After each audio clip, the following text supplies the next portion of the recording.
Do you ever feel disconnected from life? Like you're merely existing but not truly living? If you're nodding along, chances are you're drowning in a sea of noise and distractions. For over 10 years I was too. I craved solace in music and podcasts, filling my ears and my life with sonic landscapes to block out the unsettling quiet. But something inside me knew that this wasn't living. It was merely surviving. So I embarked on a journey that most would consider insane. I stopped listening to music for 8 months. This journey was far from a leisurely stroll in the park. It was an intense, sometimes painful process that unearthed parts of myself I had buried deep within. But it also led me to discover a reality far more vibrant and profound than the one I'd known before. This is my story, and by sharing it, I hope to inspire you to find your own path to silence and self-discovery. You see, my addiction to music wasn't just a personal preference. It was a coping mechanism, a way to outrun the harsh realities of life, the complexities of my emotions, and the challenges that demanded my attention. Music became my refuge, my escape hatch. But this came at a cost. As the months turned into years, I noticed cracks forming in my life.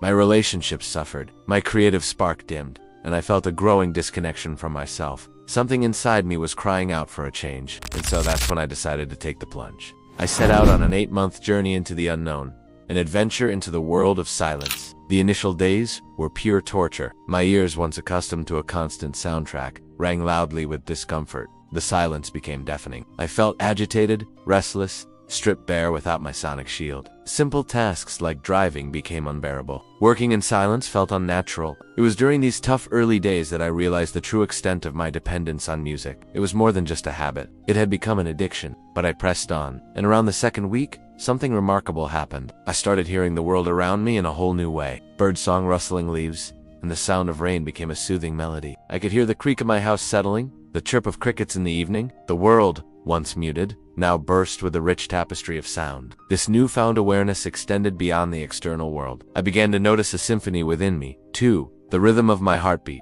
the sound of my own breathing. I became acutely aware of my physical presence in this world, a sensation I had long forgotten. It was around this time that I started to see the profound impact this experience was having on my mental health.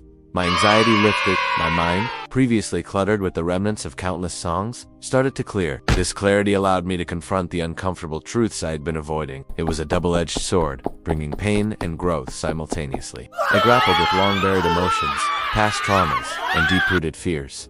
But through it all, I grew stronger. Each challenge I faced, each emotion I processed brought me closer to myself. By the 3rd month, the transformation went beyond my internal world. My relationships took on new depths. Conversations resonated with sincerity. I became a better listener, more empathetic, more present. I could sense the emotions beneath the surface, the unspoken words, the hesitations and tone. It was as if I had developed a 6th sense for human connection. This intuitive understanding extended to my creative pursuits as well.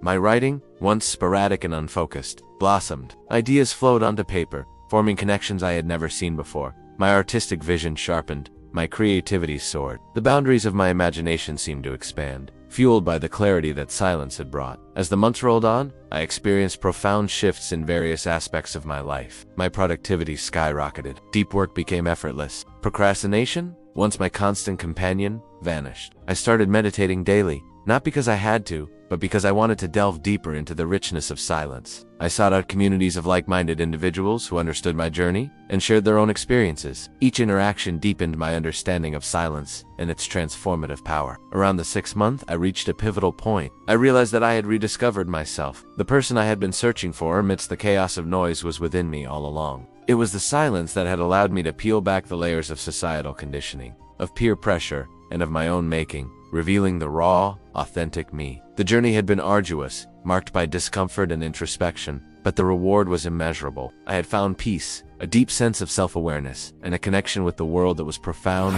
and beautiful. And then there was the unexpected gift of boredom. In a world where instant gratification is the norm, boredom has become a dirty word. But in my experience, it was through boredom that I found some of my greatest insights. Without the crutch of music or podcasts, I was forced to look inward. This led to some of the most profound moments of self-discovery. Boredom became my catalyst for creativity, pushing me to write, to paint, to explore the vast landscape of my own mind. You might be wondering, did I go back to listening to music after my 8 months journey? The answer is yes, but it's a completely different relationship now. Music is no longer my escape or my crutch. It's a tool. I choose specific playlists for specific moods or tasks, upbeat music for when I need a boost, calming melodies before sleep. It's an intentional act, not a mindless habit. Now, I'm not suggesting that you abandon music or entertainment entirely. What I am advocating for is a conscious, mindful approach to your relationship with sonic stimulation. I want you to ask yourself, are you using music to enhance your life or escape from it? Is social media enriching your experiences or just filling your mind with fleeting distractions? Are you passively consuming or actively engaging with the world? It's essential to find balance, to harness the power of silence without denying ourselves the joy that music and entertainment can bring. Some of you might be thinking, great, let's just turn off the music and be done with it. It's not that simple, at least not for me. I had to wean myself off music gradually. I started with 1 hour a day without audio input. No music, no podcasts, no videos, just me with my thoughts. I chose to start small, setting achievable goals that I could build on as I went. For instance, I began by replacing morning music with silence. I sat in stillness for 10 minutes each day, observing my thoughts without judgment. It was uncomfortable at first, but I persisted. Then I moved on to silent commutes. During my drive to work, I turned off the radio and just drove in silence. This forced me to focus on the road and my surroundings, grounding me in the present moment. I began working out without music, connecting with my body and the rhythm of my breath. It was challenging, but incredibly liberating. These steps weren't just about reducing music consumption. They were about cultivating mindfulness, about becoming more aware of my thoughts, emotions, and each step was a victory, no matter how small, and it motivated me to keep going. The journey of embracing silence isn't about deprivation. It's about discovery. It is about unearthing the richness that exists within us and in our world when we quiet the noise. It's a process that requires patience, courage, and self-compassion. Be kind to yourself. Allow yourself to feel the discomfort that might arise and trust in your ability to navigate through it. Remember, silence isn't emptiness. It's the fertile ground from which creativity, introspection, and personal growth blossom. It's in the silence that we truly connect with ourselves and the world around us. So I encourage you to experiment with silence. Start small.